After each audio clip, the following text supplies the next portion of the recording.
ಬೆಳಗಿನ ತಿಂಡಿಗೆ ಪಲಾವ್ ಆಗಲಿ ಅಥವಾ ರೈಸ್ ಐಟಮ್ಸ್ ಆಗಲಿ ಮಾಡ್ತಾ ಇರ್ತೀವಿ. ಈ ರೀತಿ ನಾವು ಶಿಜ್ವಾನ್ ಪನ್ನೀರ್ ಫ್ರೈಡ್ ರೈಸ್ನ ಮಾಡ್ಕೋಬೋದು. ಬೇಗನೂ ಆಗ್ಬಿಡುತ್ತೆ. ಈ ಚಟ್ನಿ ಅಥವಾ ಸಾಸ್ ಒಂದು ರೆಡಿ ಇದ್ದರೆ ಸಾಕು, ನಾವು ಬೇಗ ಫ್ರೈಡ್ ರೈಸ್ನ ಮಾಡ್ಕೋಬೋದು. ಟೇಸ್ಟ್ ಮಾತ್ರ ತುಂಬ ರುಚಿಯಾಗಿರುತ್ತೆ. ಹೋಟೆಲ್ ಸ್ಟೈಲಲ್ಲಿ ಮನೆಯಲ್ಲಿ ಸುಲಭವಾಗಿ ನಾವು ಶಿಜ್ವಾನ್ ಸಾಸ್ ಅಥವಾ ಚಟ್ನಿನ ಮಾಡಿಕೊಂಡು ಫ್ರೈಡ್ ರೈಸ್ಗಳನ್ನ ಮಾಡ್ಕೋಬೋದು. ಪನ್ನೀರ್ ಫ್ರೈಡ್ ರೈಸ್ ಮಾಡ್ಕೋಬೋದು, ಮಶ್ರೂಮ್ ಫ್ರೈಡ್ ರೈಸ್ ಮಾಡ್ಕೋಬೋದು. ಈ ಶಿಜ್ವಾನ್ ಚಟ್ನಿ ಅಥವಾ ಸಾಸನ್ನು ರೆಡಿ ಮಾಡಿ ಇಟ್ಕೊಂಡು ಇದನ್ನು ದೋಸೆಗೂ ಸಹ ತಿನ್ಬೋದು. ವೆಜಿಟೇಬಲ್ ಫ್ರೈಡ್ ರೈಸ್ ಮಾಡ್ಕೋಬೋದು ಸಿಂಪಲ್ ಆಗಿ.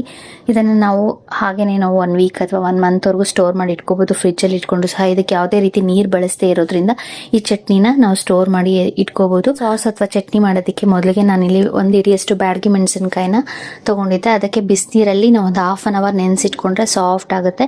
ಬ್ಯಾಡಗಿ ಮೆಣಸಿನಕಾಯಿನ ಅರ್ಧ ಅವರ್ ನೆನೆಸಿಟ್ಕೊಂಡಿದ್ದಾದ್ಮೇಲೆ ಅದನ್ನು ಮಿಕ್ಸಿ ಜಾರ್ಗೆ ಹಾಕೊಂಡು ನುಣ್ಣಕ್ಕೆ ರುಬ್ಕೋಬೇಕು. ರುಬ್ಕೊಂಡು ಬ್ಯಾಡಗಿ ಮೆಣಸಿನಕಾಯಿ ಪೇಸ್ಟ್ ರೆಡಿ ಮಾಡ್ಕೊಂಡಿದ್ದಾದ್ಮೇಲೆ ನಾನಿಲ್ಲಿ ಬೆಳ್ಳುಳ್ಳಿ, ಶುಂಠಿ ಮತ್ತು ಈರುಳ್ಳಿನ ಸಣ್ಣದಾಗಿ ವೆಜಿಟೇಬಲ್ ಚಾಪರಲ್ಲಿ ಸಣ್ಣದಾಗಿ ಕಟ್ ಮಾಡಿ ಇಟ್ಕೊಂಡಿದ್ದೀನಿ. ಕಟ್ ಮಾಡಿ ಇಟ್ಕೊಂಡಿದ್ದಾದ್ಮೇಲೆ ಬಾಂಡಿ ಇಟ್ಕೊಂಡು ಅದಕ್ಕೆ 1-2 ಟೇಬಲ್ ಸ್ಪೂನ್ ಅಷ್ಟು ಎಣ್ಣೆ ಹಾಕೊಂಡಿದ್ದೀನಿ. ಎಣ್ಣೆ ಸ್ವಲ್ಪ ಜಾಸ್ತಿ ಹಾಕೋಬೇಕು ಶಿಜ್ವಾನ್ ಸಾಸ್ ಅಥವಾ ಚಟ್ನಿ ಮಾಡ್ಕೊಳ್ಳೋದಕ್ಕೆ.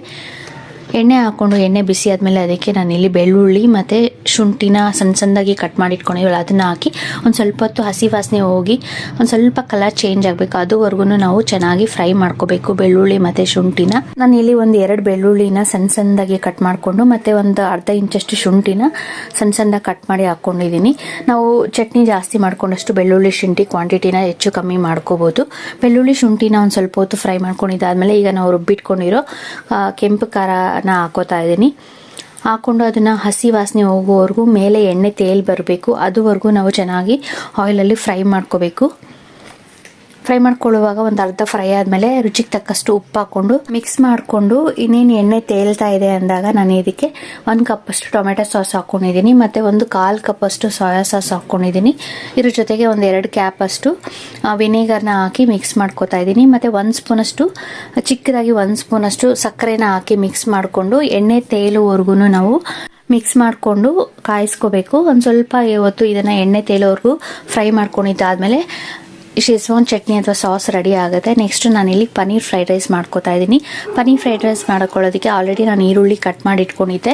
ಬಾಣಲಿ ಇಟ್ಕೊಂಡು ಅದಕ್ಕೆ 1 ಟೇಬಲ್ ಸ್ಪೂನ್ ಎಣ್ಣೆ ಹಾಕ್ಕೊಂಡು ಸಣ್ಣದಾಗಿ ಹೆಚ್ಚಿಟ್ಕೊಂಡಿರೋ ಈರುಳ್ಳಿನ ಒಂದು ಸ್ವಲ್ಪ ಬ್ರೌನ್ ಕಲರ್ ಆಗೋವರೆಗೂ ಫ್ರೈ ಮಾಡ್ಕೋತಾ ಇದ್ದೀನಿ. ಸ್ವಲ್ಪ ಡಾರ್ಕ್ ಬ್ರೌನ್ ಕಲರ್ ಆದ್ರೂ ಸಹ ಟೇಸ್ಟ್ ಚೆನ್ನಾಗಿರುತ್ತೆ. ಈರುಳ್ಳಿ ಫ್ರೈ ಆದಮೇಲೆ ಇದಕ್ಕೆ ನಾನು ಬೆಳ್ಳುಳ್ಳಿ ಶುಂಠಿನ ಸಣ್ಣದಾಗಿ ಕಟ್ ಮಾಡಿ ಇಟ್ಕೊಂಡಿದ್ದಲ್ಲ ಅದನ್ನು 1 ಸ್ಪೂನಷ್ಟು ಬೆಳ್ಳುಳ್ಳಿ ಶುಂಠಿ ಹಾಕ್ಕೋತಾ ಇದ್ದೀನಿ.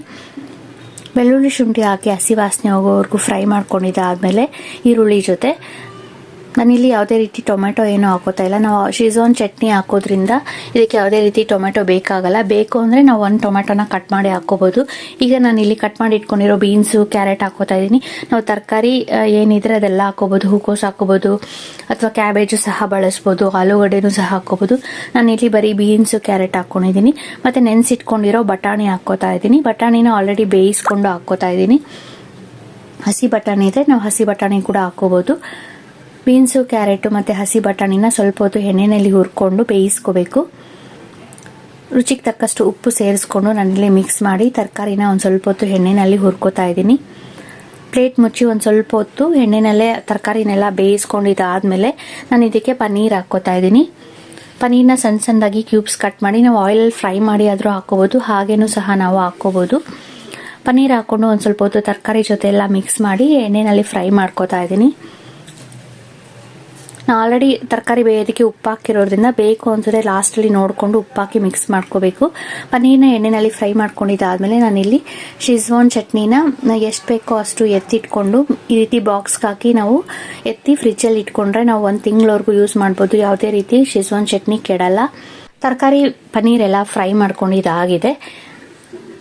ನಾನಿಲ್ಲಿ ಶಿಜ್ವಾನ್ ಚಟ್ನಿ ತಗೋತಾ ಇದ್ದೀನಿ. ನಾನಿಲ್ಲಿ 1-2 ಸ್ಪೂನಷ್ಟು ಶಿಜ್ವಾನ್ ಚಟ್ನಿ ತಗೊಂಡಿದ್ದೀನಿ. ನಾವು ನೋಡಿಕೊಂಡು ರೈಸ್ ಎಷ್ಟು ಮಿಕ್ಸ್ ಮಾಡ್ಕೋತೀವಿ ಅದಕ್ಕೆ ತಕ್ಕ ಹಾಗೆ ಶಿಜ್ವಾನ್ ಚಟ್ನಿ ಅಥವಾ ಸಾಸನ್ನು ಮಿಕ್ಸ್ ಮಾಡ್ಕೋಬೇಕು. ನಾವು ಫ್ರೈ ಮಾಡ್ಕೊಂಡಿರೋ ತರಕಾರಿನೆಲ್ಲ ನಾನಿಲ್ಲಿ ಶಿಜ್ವಾನ್ ಚಟ್ನಿಗೆ ಹಾಕ್ಕೊಂಡು ಮಿಕ್ಸ್ ಮಾಡ್ಕೋತಾ ಇದ್ದೀನಿ.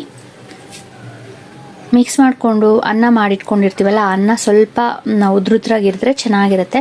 ಉದ್ರುದ್ರಾಗಿರೋ ಅನ್ನನ ಸೇರಿಸ್ಕೊಂಡು ಇದ್ರ ಜೊತೆ ಮಿಕ್ಸ್ ಮಾಡಿಕೊಂಡ್ರೆ ಪನ್ನೀರ್ ಫ್ರೈಡ್ ರೈಸ್ ರೆಡಿ ಆಗುತ್ತೆ. ತುಂಬ ಟೇಸ್ಟು, ತುಂಬ ರುಚಿಯಾಗಿರುತ್ತೆ.